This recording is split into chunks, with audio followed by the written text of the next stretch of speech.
tento definir paz como um valor que é universal, que se aprende, que pode ser aprendido também.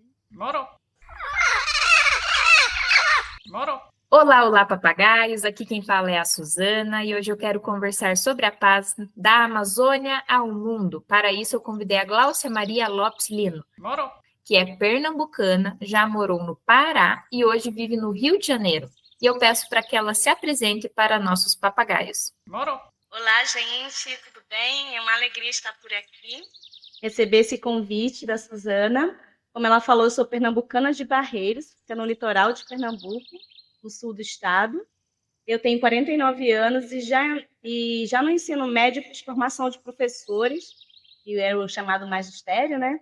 Minha formação universitária foi na Amazônia, no Pará. Eu fiz letras ali, português e inglês.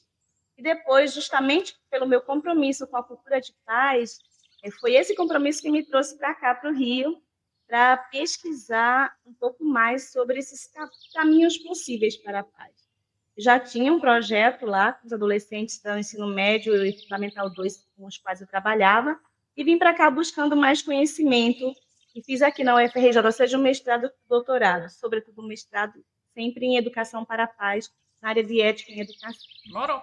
Muito bem, então agora já apresentadas, tem uma pergunta que eu sempre faço em todo episódio, que é qual animal da fauna brasileira você se identifica? Moro. Isso é uma pergunta difícil, sobretudo para quem já morou, seja no litoral de Pernambuco, que tem toda a Mata Atlântica, aqui no Pará, né, e no Amazonas, com toda a floresta amazônica.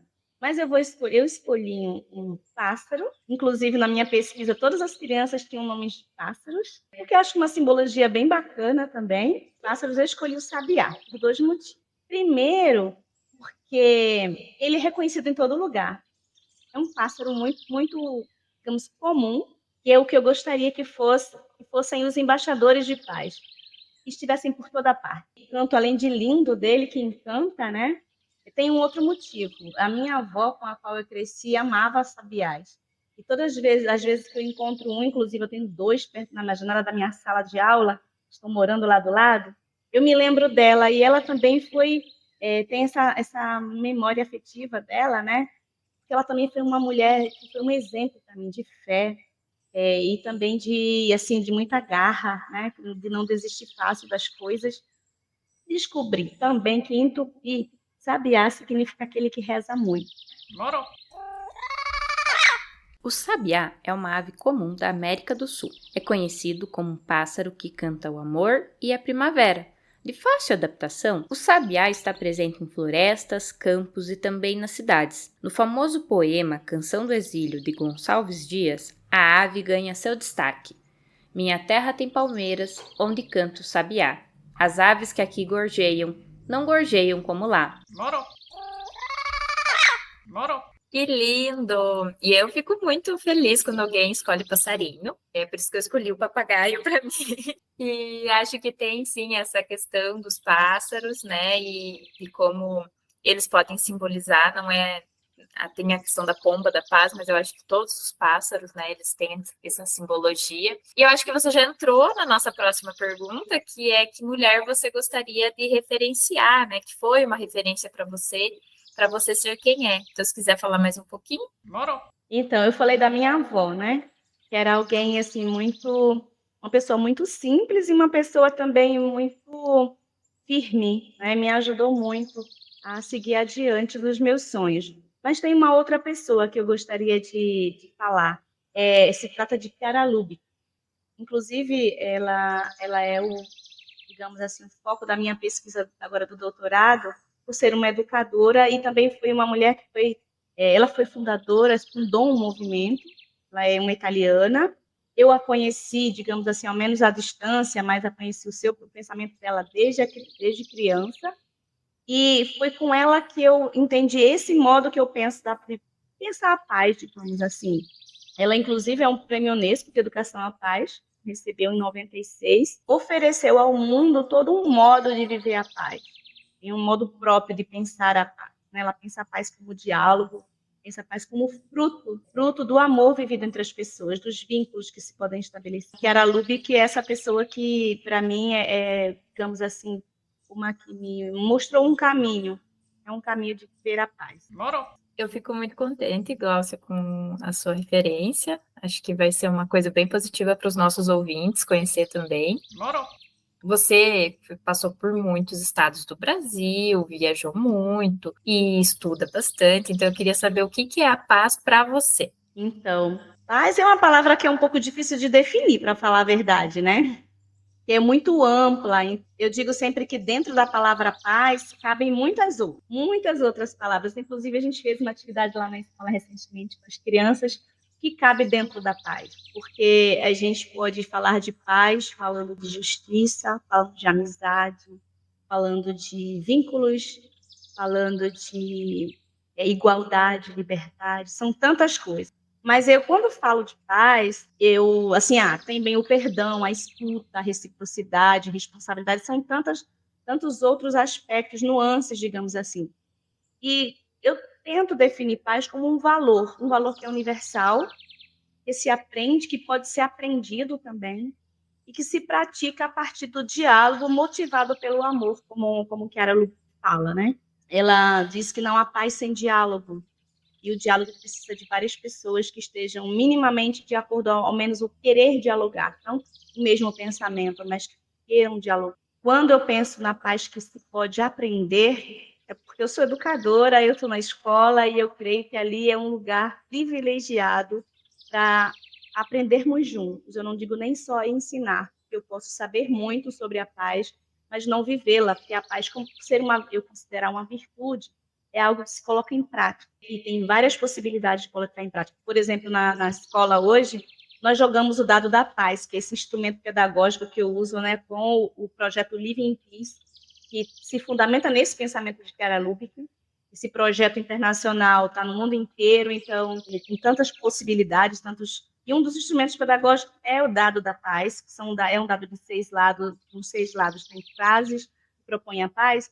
E, por exemplo, hoje caiu escutar o outro. A gente jogou o dado, caiu para cima, escutar o outro. E uma das crianças disse: Hoje chegou uma aluna nova na sala. Quando ela estava falando, todos nós vivemos essa frase.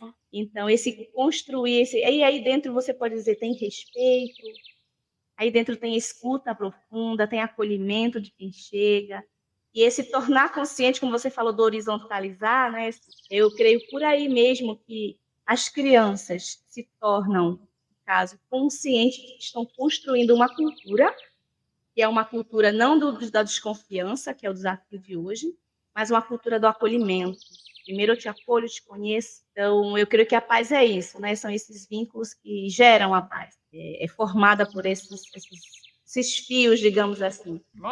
Eu tô me deliciando escutando você, porque acho que eu penso muito alinhada com você. Eu fiz um mestrado com diálogos entre as estudantes universitárias sobre direitos humanos e violências, e aí percebi como o diálogo, ele é uma metodologia para a paz, mas ele também é uma metodologia de pesquisa, é dialogando que se pesquisa, é dialogando que se aprende, e é tecendo esses fios que compõem, né, o que eu brinco desde o mestrado, que eu escrevo, que é um crochê. A pesquisa para mim é um crochê, porque minha mãe é crocheteira, né? Costureira, crocheteira, todos os dons do tear ela pegou. E aí eu sempre falo que a pesquisa, para mim, ela é um crochê, porque naquele movimento que minha mãe vai colocando os fios, de repente ela puxa um e desfaz tudo, e daí ela começa a fazer de novo. Né? E daí ela começa a fazer de novo, e aí ela começa de novo, e uma blusa às vezes vira um gorro, e um gorro que de repente vira um cachecol, porque minha mãe reaproveita a lã e faz. Então eu sempre tive essa perspectiva de que o meu trabalho enquanto pesquisadora, e agora meu trabalho enquanto ativista pela paz, é um grande crochê, que eu vou misturando esses fios, e vou um pouquinho para frente, de repente puxo, volto para trás, vou para frente, volto para trás. E o trabalho com as crianças que você colocou, eu tive essa oportunidade agora no mês das crianças, que eu trabalhei o que é paz para uma criança, e fiz os videozinhos, e aí as crianças falavam o que era paz para elas. Muitos pais, quando eu pedi, falei assim: olha, você poderia gravar com seu filho um videozinho de 30 segundos com ele falando que é paz? Muitos pais duvidaram. Eu não acho que ele vai conseguir falar. E eles sabem sim o que é paz, eles podem sim ensinar a gente, temos que escutá-los. Enfim, e agora a minha pergunta é a seguinte: você veio de Pernambuco, então, morou no Pará, depois veio para o Sudeste, e agora você está em organizações internacionais pela paz. Como é ser essa mulher que tem essa trajetória, tanto geográfica, mas também uma trajetória de vida tão múltipla, tão plural? Desde pequena, justamente com o que era Lube, que eu entendi que cada um de nós tem uma tarefa no mundo. Que justamente essa tarefa é aquilo que me faz feliz também, é o que eu ofereço para o mundo, não o que o mundo me oferece. E eu entendi que a minha é trabalhar, é contribuir para essa cultura de paz, como você falou, ser uma ativista, né? Uma palavra que vem crescendo ultimamente, assim, uma ativista da paz. E isso começando por mim. Não construir uma paz fora de mim, mas começando por mim. Essa paz que começa dentro de nós, que precisa ser recomeçada a cada dia, tecida de novo todo dia, porque não está feita. É algo que a gente agora construiu com você, depois com outra pessoa, ou às vezes vai ser mais fácil, outras vezes vai ser difícil. Ou seja, exige de nós sempre um estar desperto, alerta. E é cansativo isso. A própria Chiara Lubich diz que não é uma brincadeira viver pela paz, né? E difundir a paz. Ela diz, inclusive, que precisa saber sofrer.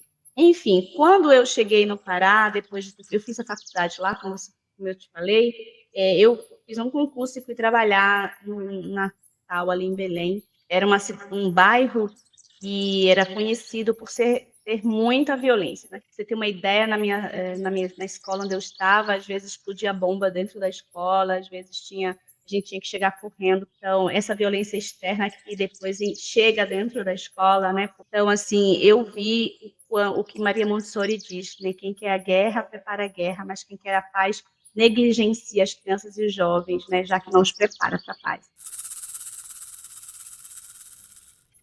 E naquele período ali, eu me decidi que eu precisava fazer algo para chegar antes disso. Então, ali, depois, por causa eu morava muito longe, dali eu consegui me mudar para uma cidade menor, eu morava na região metropolitana. Lá a situação não era tão gritante, porém eu decidi chegar antes. Então, tornar consciente essas possibilidades de paz. E sempre mais limado, né? Digamos assim, alinhavado um pouco mais com fios mais firmes nesse conhecimento do que é a paz. Então, eu comecei com os adolescentes com esse dado da paz. Ainda era um outro dado que não era desse projeto Living Peace, que eu ainda não conhecia, mas eu comecei e, assim, não era confortável, porque isso exigia de mim mais tempo de dedicação na escola, fora daquilo que era o conteúdo que eu estava ali para dar, mas eu entendi que não era uma coisa dissociada. Então, os desafios lá da violência urbana digamos assim, me impulsionou a começar algo. E eu comecei um projeto, literalmente um projeto, dava para as crianças algumas possibilidades. Olha, isso aqui é construir a paz, isso aqui é construir a paz. Eu entendo assim, podemos viver juntos. E nós começamos, inclusive, a gente pensou que uma das coisas era levar o amor àquelas pessoas que estavam à margem da sociedade, precisavam desse amor, porque também aí, né, esses vínculos que se constroem a partir do amor, precisa ser injetado lá. E a gente começou visitando lugares, projetos sociais, e a gente concluiu, decidido por um projeto com crianças. Eles eram adolescentes, a gente ia dar aula de reforço, pintar a escola, fazer voluntariado mesmo. Isso a gente ia para doar, mas no final a gente viu que a gente recebeu muito. Isso criou um vínculo entre nós muito forte na escola, e nós espalhamos essa ideia na escola inteira. Então, ali no norte, né, nós também, por exemplo, entendemos que uma das coisas que a gente poderia doar para o mundo era o nosso compromisso com a ecologia. Além dessa questão da desigualdade, né, a gente ia lá ajudar as crianças a aprender mais, mas eu dizia para as crianças que eles estavam nos ajudando a aprender a ouvir mais e a cuidar mais. Então, existia essa reciprocidade, não era só um doar. E também com a questão do cuidado com a casa, com nossa casa comum, porque a terra, ali era muito importante, não é? Não porque as pessoas não saibam cuidar, mas porque existe essa consciência um pouco mais aguçada, porque tem ali a natureza ao redor e as pessoas que moram nesses lugares de manejo, né?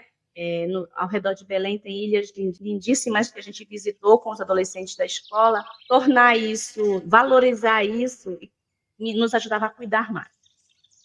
E aí, assim, quando eu digo, né, que eu vim para o Sudeste, eu vim em busca de mais conhecimentos, de fazer a pesquisa, né, porque aqui tinha um grupo de pesquisa de ética que eu acreditei que era o necessário para dar suporte a esse projeto, porque o nosso projeto tinha muitos adolescentes que aderiam lá no Norte, mas eu percebi que havia algo que dificultava a continuidade. E aí eu quis entender o que faltava. E eu vi que não só lá no Norte, mas a sociedade como um todo tem um déficit imenso da vivência das próprias virtudes, da justiça, da generosidade.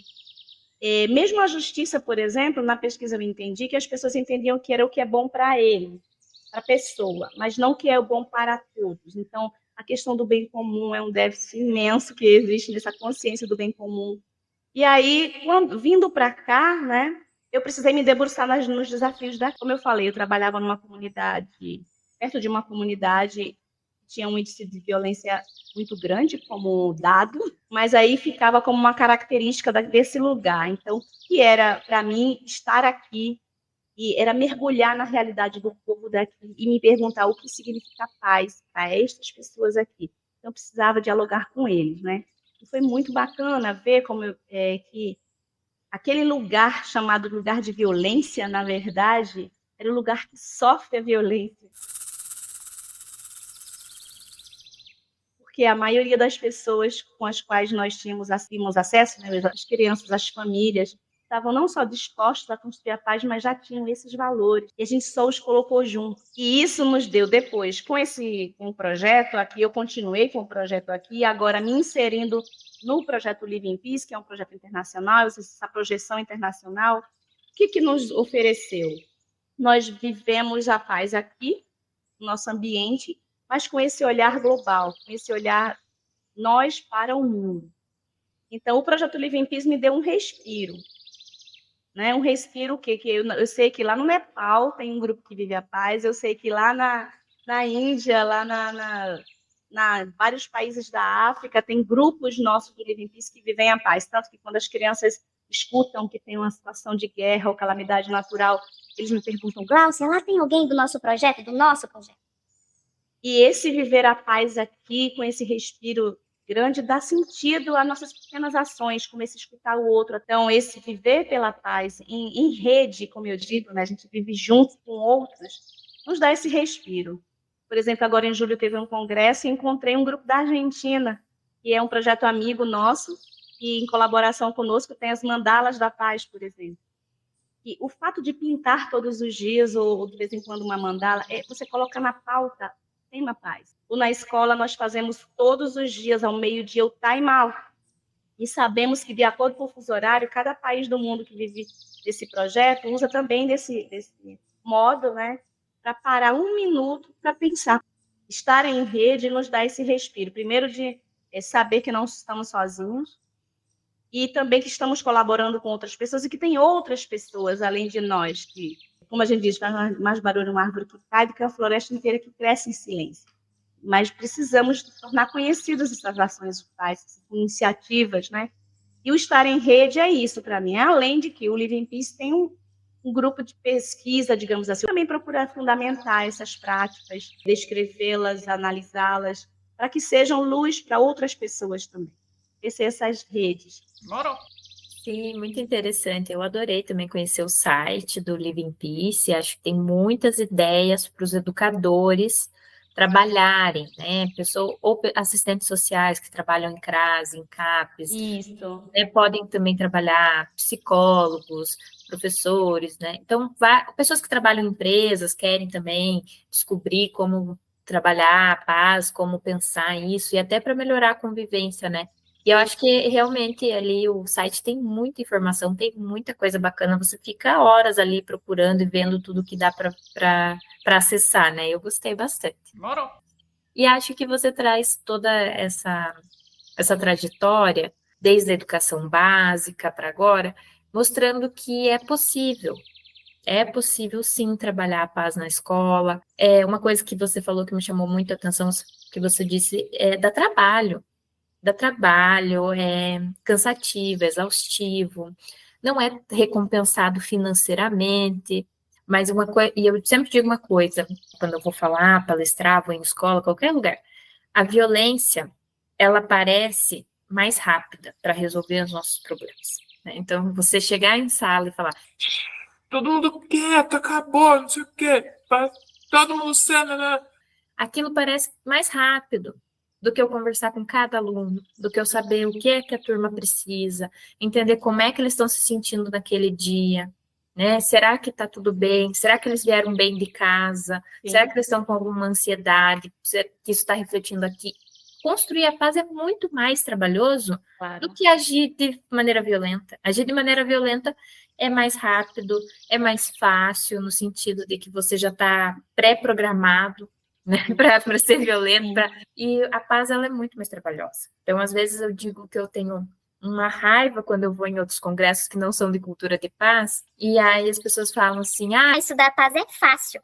eu falo assim, meu divertidamente da raiva fica louco nessa hora, porque eu falo assim, fácil? Não é bem assim, né? Não é tão fácil assim, não.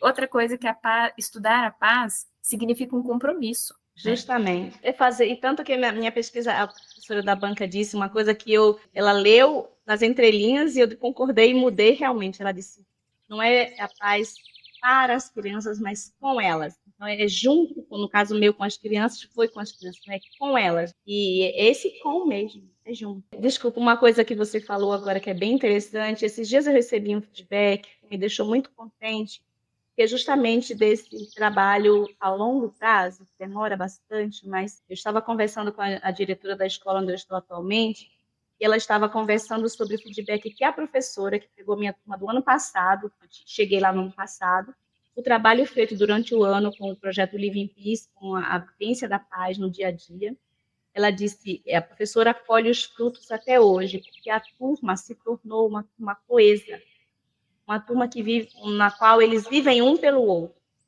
Eles são naturalmente cooperativos. Então, ela disse isso, a gente viu que um ano foi suficiente para mudar a característica do grupo. Então, se ela disse, Já pensou se a gente faz isso cada ano, uma turminha, né? A gente vai formando eles a isso, ao diálogo, a paz, a cooperação. então, demora mais, mas não é uma coisa colocada de fora para dentro, é justamente o que a educação deve ser, algo que esse edúter é tirar de, né, colocar para fora, fazer com que a criança conheça o valor que tem, a capacidade de construir a paz que ele tem, que talvez ele não saiba, e que isso desabrochar é só de dentro para fora, né? Eles pegam, Olha como você é, veja que belo. é muito gratificante ver depois, a longo prazo, como isso é eficaz, né? De fato, é educativo.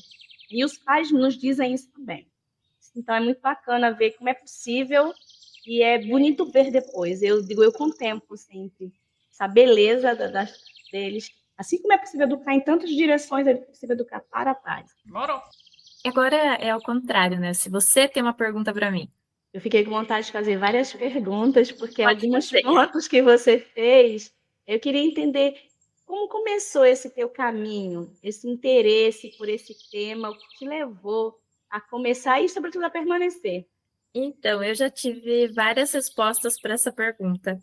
Várias. Durante o podcast, eu já pensei em vários momentos responder diferente. E o meu orientador diz assim que... Cada um tem o seu despertar. Então, quando eu fiz o meu mestrado, eu fiz sobre violência contra estudantes mulheres dentro da universidade estadual. Então, como era a violência que elas passavam. E foquei em direitos humanos, e não em cultura de paz, mesmo o meu orientador sendo da cultura de paz. E ele me deixou, ele falou, olha, beleza, né, vamos, é um tema interessante, dialoga com o meu, e vamos lá, e vamos enfrentar essa situação, e vamos estudar. E eu estudei isso. E aí, quando eu fui para o doutorado, é que eu tive o despertar. E aí, eu não ia fazer o doutorado, eu estava morando em Santa Catarina, não estava no Paraná, e aí eu falei, tá, vamos tentar o doutorado. Eu fiquei muito, assim, pensando, eu queria fazer sobre segurança pública e cultura de paz e tal, estava trabalhando na administração pública. Daí eu estava escutando o podcast do Mano Brown, que ele entrevista várias pessoas, né? E eu estava escutando isso muito, porque eu tinha que viajar muito Santa Catarina, Paraná, Santa Catarina, Paraná. Então, cada vez que eu ia, eu botava um episódio. E escutando o podcast dele, eu falei pro meu marido, falei assim, Isso aí que ele fica falando com os convidados é o que as pessoas deviam estar estudando lá na academia. E aí, nisso, que eu comecei a pensar que eu tinha que comunicar para a paz, que eu tinha que perguntar para as pessoas, que eu tinha que saber o que as pessoas acham, e não levar um conhecimento que eu adquiri depois de 4 anos e me tornei o próprio Buda na Terra, né? Então, aí que eu fui despertando para isso, porque eu fui uma criança muito difícil na escola, muito difícil. Então, quando eu entrei na 5ª série, eu era terrível, terrível, porque eu não deixava os professores dar aula, eu me enfrentava, eu saía da sala a hora que eu queria, mudava de lugar, tudo que eu podia fazer para estressar o professor em sala de aula, eu fazia. E aí eu tive uma relação difícil com a escola. Eu ia para a sala da direção todo mês. Cheguei a dizer que eu odiava a escola, ia chorando para a aula, né? Acho que a coisa mais triste é você ir para a escola chorando, pensando que você não ia ir para a escola. Acho que ali é muito triste. Só que toda vez eu fazia as pazes com a educação, fazia as pazes com a educação porque eu gostava de estudar, fazia as pazes com a educação porque tinha algum professor que olhava para mim e me colocava, né, com esperança. Eu tive uma professora que falou para mim que eu tinha que ser do Grêmio escolar, e aí eu fui do Grêmio, eu fiz chapa, eu concorri, eu fui no debate, eu ganhei, eu comecei a fazer várias coisas pela escola, festa junina pela escola, passeata pela escola. Então ali eu comecei a fazer as pazes com a educação. Encontrou o seu lugar. E fui para a universidade pública, lá também fiz a defesa da educação pública, da educação de qualidade. A minha trajetória sempre foi essa trajetória de conflito com a educação, mas ao mesmo tempo de uma eterna esperança na educação. Porque se eu era uma criança tão difícil de lidar e que não gostava da escola, como é que eu cheguei no doutorado? Foi muita persistência.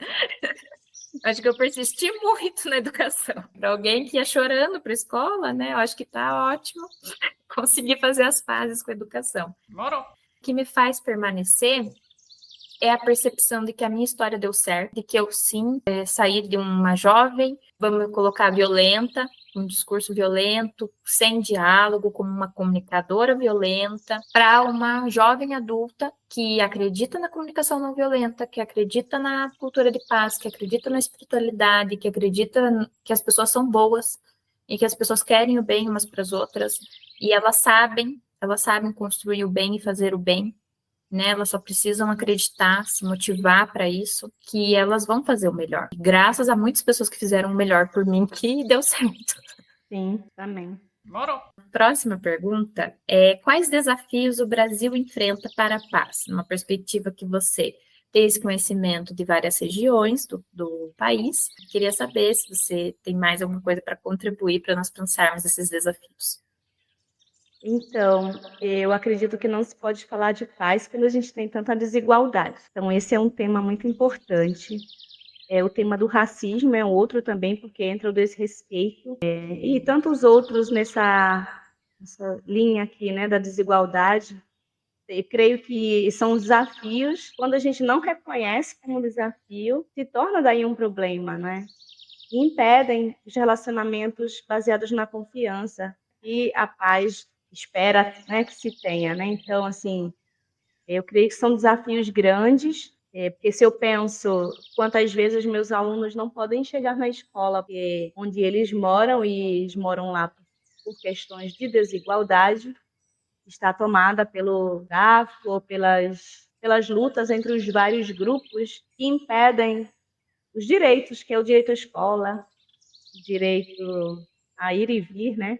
Quando alguém é impedido de ter seus direitos garantidos, é difícil a gente falar de paz, assim como é difícil falar de paz com alguém que está com fome. Como eu vou falar que você viver a paz se você não tem nem condições fisicamente, são as necessidades básicas do ser humano, ser atendidas essas necessidades? Eu creio que a gente precisa trabalhar muito nessa base, diminuir essas desigualdades e os desrespeitos entre as pessoas, né? Que essas diferenças sejam diferenças que enriquecem a nossa convivência e não diferenças que nos tornam mais importantes ou menos importantes, ou maiores ou menores que outros.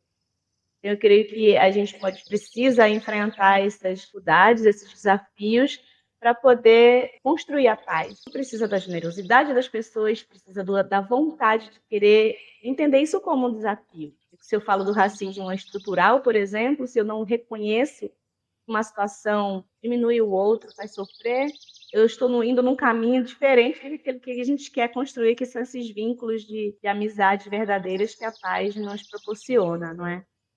Então, eu acho que são esses os desafios. O desafio do meio ambiente, do cuidado, que eu gosto sempre de dizer, quando eu falo de meio ambiente, eu não estou falando só de floresta, nem de fauna e flora, estou falando de ecologia humana, porque as pessoas moram nos lugares, né? E os impactos chegam também às pessoas. Então, quando eu falo de meio ambiente, também é um ambiente que inclui bem a pessoa. Então, esses são os desafios que impedem, muitas vezes, a vivência da paz, a experimentar a paz, não só por não é o estar em paz, mas viver a paz. Então, eu acho que viver a paz também é enveredar por esses caminhos. Agora eu peço uma dica cultural. Pode ser música, filme, alguma coisa que você goste, para os ouvintes também escutarem, pensarem sobre. Eu escolhi 2 músicas, uma de casa, que eu digo do Brasil, e uma internacional, porque como a gente com Live in Peace está no mundo todo, inclusive a gente tem o Canto da Paz, que é bem bonito, e acho que está no YouTube, dá para acompanhar. Tem uma banda que eu gosto muito, que chama Gen Verde. Como sede estão na Itália, também estão de alguma forma ligada ao projeto Live in Peace, porque o Live in Peace se inspira no pensamento de Caralube, e elas também são inspiradas no pensamento de Caralube. E elas têm, inclusive, um álbum que se chama The Way of Peace, O Caminho da Paz, que é um pouquinho até depois, uma das músicas que me inspirou também é o canal que eu tenho, o programa da rádio, na Rádio Fontes, tem Caminhos de Paz. Né? Tem uma música nova delas que se chama Nós Escolhemos a Paz, We Choose Peace. A música tem, eu acredito que não é só em inglês, tem trechos da música em outras línguas também, e fala justamente de escolher a paz, é uma decisão. Essa é a música do Gen Verde, que eu gosto muito, e uma outra que eu recentemente encontrei, é uma música até antiga do Titãs, não sei se você conhece, chama Pela Paz. Ele pergunta, né, todo mundo fala de paz, e você, o que faz pela paz? Então são essas 2 músicas que eu quero sugerir, me ajudando não só a pensar a paz, mas manter vivo esse compromisso. Agora é a despedida. Foi um prazer papagaiar com você. Eu espero que você e os nossos papagaios tenham voos tranquilos e até o próximo episódio. Um beijo! Agora eu peço que você também se despeça. Gostou de participar? Nossa, foi ótimo. É muito bom encontrar outras pessoas que vivem pelo mesmo objetivo que a gente se sente fortalecido, né? E sabe que tem lá em Ponta Grossa, não é isso que você tá? Ponta Grossa tem alguém que está ali vibrando com a gente por esse objetivo tão nobre, tão importante, que é a paz. Então, muito obrigada por esse convite, me senti honrada. E a gente segue junto, vamos nos encontrar outras vezes aí para a gente conversar mais. E aí também, esse programa a gente vai passar lá na Rádio Fontes também, no programa Caminhos de Paz. Então, vai ser uma alegria ter você também lá. E seguimos juntos. Obrigada e um abraço para todo mundo que vai nos ouvir, que está nos ouvindo aí. Moro.